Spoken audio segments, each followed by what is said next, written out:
Philippe David, Cécile de Ménibus. Et autour de cette table, on a l'impression que c'est le bar du coin avec Philippe Bidger. Ça va, le petit bar du coin? Ah ouais, il est formidable, sauf qu'il est au figuré. C'est ça. Parce que Philippe me dit qu'il veut que je l'emmène dans un endroit où je vais souvent passer des soirées. Voilà. Mais voilà, vous avez l'esprit mal tourné. Les planches, non? Non, c'est pas les planches. Non, mais on a vu la tête de notre ami. Non, parce que je vous connais bien. C'est bizarre comme demande, non? Non, mais... Mais c'est quelque chose de... D'ailleurs, j'y organiserai une soirée bientôt et vous serez tous invités. Voilà. Ah bon, voilà. Il faut des vêtements ou... Oui, il faut des vêtements. Non, mais des vêtements particuliers, non, alors il y aura un thème jungle, donc il faudra avoir sur soi un élément qui rappelle la jungle. On va être mercredi prochain sur la Fédération Française du Cuir au Salon de l'Agriculture, donc là, au niveau des vêtements, il y a de quoi faire. Ok, j'ai compris. Pascal Gérald, vous avez des vêtements qui correspondent ou pas? Je vais essayer de m'approvisionner. Oui. On sait jamais. Philippe David. Avec les tenues de Tarzan. Hein. Non, moi, j'avoue, j'ai un peignoir léopard. En dessous l'imperméable. En dessous l'imperméable. Mais surtout, vous devez savoir, Philippe. Je vous en prie. Alors, attendez. Laissez-moi 2 secondes. J'arrive pas à voir l'image. Vous avez l'image là? Je vous la montre à la prochaine pub. Non, c'est ça. Quel animal de la jungle qui sort du peignoir? Le pauvre léopard. Mon Dieu. Tout de suite, la question du soir.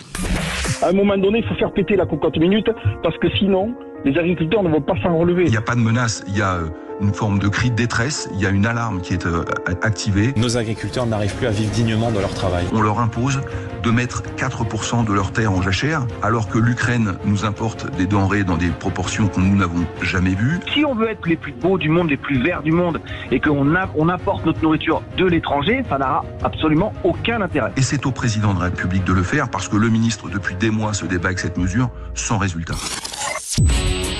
Les vraies voix Sud Radio. Et l'ouverture du Salon international de l'agriculture, c'est donc demain. Les organisateurs veulent éviter que l'événement ne se transforme en arène partisane. Donc l'objectif est de garantir des visites sereines malgré un climat agricole assez tendu. Car depuis des années, vous le savez, le salon est un passage obligé pour les présidents, les ministres et les chefs de parti. Et on vous pose cette question, le Salon de l'agriculture est-il toujours un rendez-vous politique incontournable?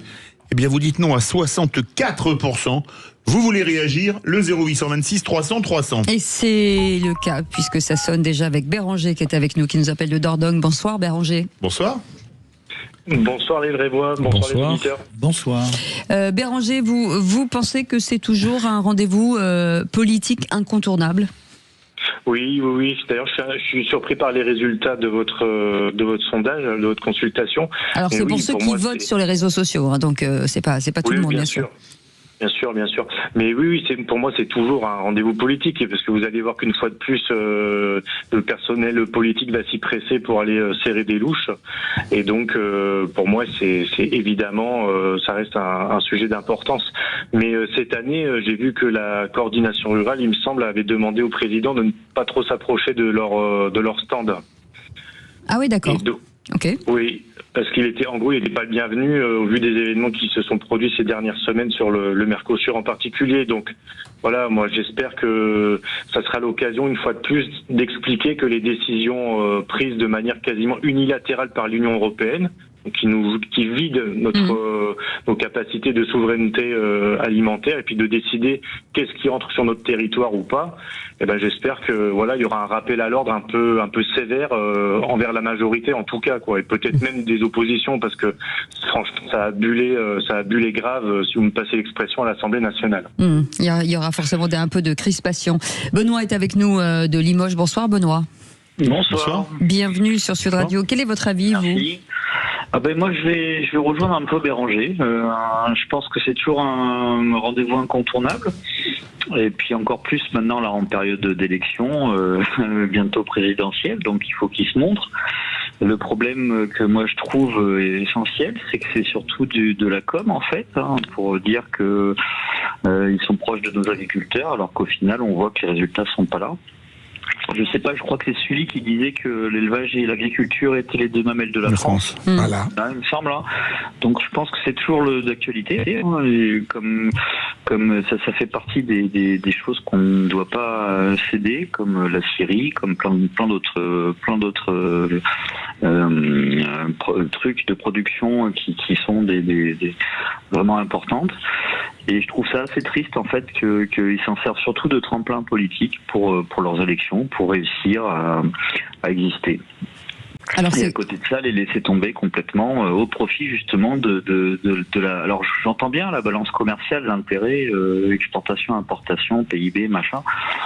Mais moi, à la limite, je préfère avoir des choses de bonne qualité dans mon assiette qui viennent de nos producteurs, plutôt que des trucs un peu, on ne sait pas trop comment c'est produit, on ne sait pas trop ce qu'il y a dedans et qui viennent de l'étranger juste pour pouvoir vendre des voitures ou du cognac.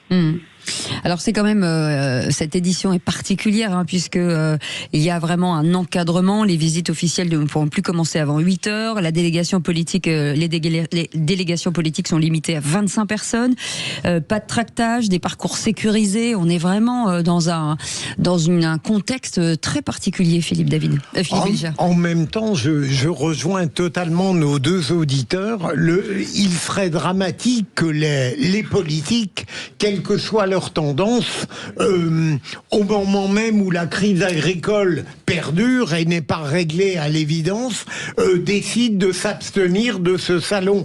Il ne s'agit pas de faire des marathons, ça n'est pas le problème, mais il faut qu'ils y aillent, d'autant plus que la crise agricole existe encore de manière intense. Et deuxième élément, imaginons qu'ils n'y viennent pas par une espèce d'indifférence ou de peur. Quelle image il donnerait à l'agriculture, au monde agricole qui se sentirait en quelque sorte méprisé au second degré. Donc il est évident que la classe politique doit y aller. Alors, allez-y. Moi, je trouve qu'évidemment, est-ce que le salon de l'agriculture a encore une importance ? Et la réponse est oui, pas vraiment, parce que les agriculteurs sont importants numériquement. Ils représentent plus que 2% de l'emploi en France et 4% du PIB, mais ils sont importants symboliquement, parce qu'ils représentent dans le monde d'aujourd'hui la souveraineté alimentaire, l'identité française qui est très importante, les territoires. Donc évidemment, il y a une portée symbolique de cet événement qui est importante. Après, comme nos auditeurs et comme Philippe Bilger, j'apprécierais que les hommes politiques s'y rendent probablement avec un peu moins de soucis de communication, parce qu'on a vu beaucoup d'hommes politiques arriver, entre guillemets, taper le cul des vaches, se croire proches d'un monde qu'ils ne connaissent absolument pas, promettre tout et n'importe quoi en ne disant rien des compétences réelles qu'ils ont sur ce sujet, c'est-à-dire pas grand-chose, parce que c'est l'Union européenne aujourd'hui qui gère beaucoup les négociations commerciales, notamment sur les produits agricoles. Je pense par exemple à Gabriel Attal. Souvenez-vous que quand il venait d'être Premier ministre, il avait fait son coup d'éclat avec un discours sur une botte de foin au milieu de l'autoroute. Scénarisé. Ouais. Très scénarisé. Suite à ça, Macron avait fait tout un laïus aux agriculteurs dans un coin au salon de l'agriculture en leur expliquant qu'il allait s'opposer au Mercosur. Finalement, il n'en a rien été. Le Mercosur a été signé et c'est les agriculteurs qui en ont pâti. Donc moi, j'aimerais qu'il y ait un peu plus de sincérité, de transparence vis-à-vis de ce monde rural que moi-même je connais mal. Mais j'aimerais quand même qu'on leur parle avec un peu plus de respect et de considération, parce que c'est pas des bouseux et ça sert à rien de venir en faisant semblant de les aimer en leur racontant n'importe quoi. D'ailleurs, Gabriel Attal sera dimanche au salon de l'agriculture. Oui, je comprends bien que les politiques n'aient pas envie d'aller se faire engueuler au salon de l'agriculture, mais ne pas y aller serait faire un pied de nez à la ruralité et insulter le monde agricole, et je pense qu'ils n'ont pas besoin de ça en ce moment, avec le Mercosur et tout ce qu'il y a autour. Les politiques n'ont pas besoin d'en mettre une deuxième couche pour raviver la flamme, si j'ose dire. Non, Philippe David. Moi, je crois qu'il y a un après. C'est qu'on est à l'après Mercosur, où on nous avait dit que ça ne passerait pas, que ceci, que cela. Mais quand je disais tout à l'heure qu'on élisait des gens qui ne décidaient plus de rien ou presque, la preuve par le Mercosur d'ailleurs. Vous n'étiez pas d'accord avec moi, Philippe Bilger, mais la preuve. Moi, j'ai pu être en désaccord avec vous. Oui, ce qui ne m'étonne pas, vous vous trompez souvent. Et le problème est là. Et les agriculteurs, alors aujourd'hui, ils sont à fleur de peau, notamment contre certains partis. Je pense par exemple aux écologistes qui veulent toujours laver plus vert que vert, et qui avec toutes les normes ont tué notre agriculture. Parce que je rappelle que l'an dernier on a eu une balance agricole déficitaire, alors que la France nourrissait encore l'Europe il y a encore 20 ans. Il faut tout remettre à plat sur l'agriculture. Tout remettre à plat, mais tout remettre à plat aux côtés des agriculteurs et pas contre eux. Parce qu'on a une partie de notre classe politique qui se bat contre nos agriculteurs. La phrase la plus emblématique étant celle de Sandrine Rousseau, les marches dans les agriculteurs, j'en ai rien à cirer ou j'en ai rien à battre, je sais plus. J'en ai rien à péter. J'en ai rien à péter. C'est encore plus moche que ça. C'est ça. Ouais, oui, non, mais je suis d'accord. C'est Madame von der Leyen qui devrait aller visiter le salon de l'agriculture. Mais exactement. Mais exactement. Mais c'est elle la responsable. C'est pas les grands groupes de distribution. J'entendais une interview d'Alexandre Montpart, le PDG de Carrefour, ce matin. Il disait, moi, depuis Egalim, de toute façon, les produits agricoles, je ne négocie pas dessus. La matière brute, j'ai des prix qui me sont imposés, etc. et tout. Je ne négocie pas sur ça. Donc c'est pas la faute des grands groupes, c'est la faute d'une concurrence internationale qui nous est soumise de manière totalement déloyale et imposée non démocratique par la Commission européenne, et les gens doivent le savoir. Voilà. Oui, mais le problème, c'est que nos politiques ne décident plus de rien parce qu'ils ont transmis les pouvoirs à d'autres. Ils ont donné les clés du camion. Nous sommes d'accord, cher ami. Je sais que nous partageons cette sensibilité souverainiste. Mais... Non, mais ça pose question quand même.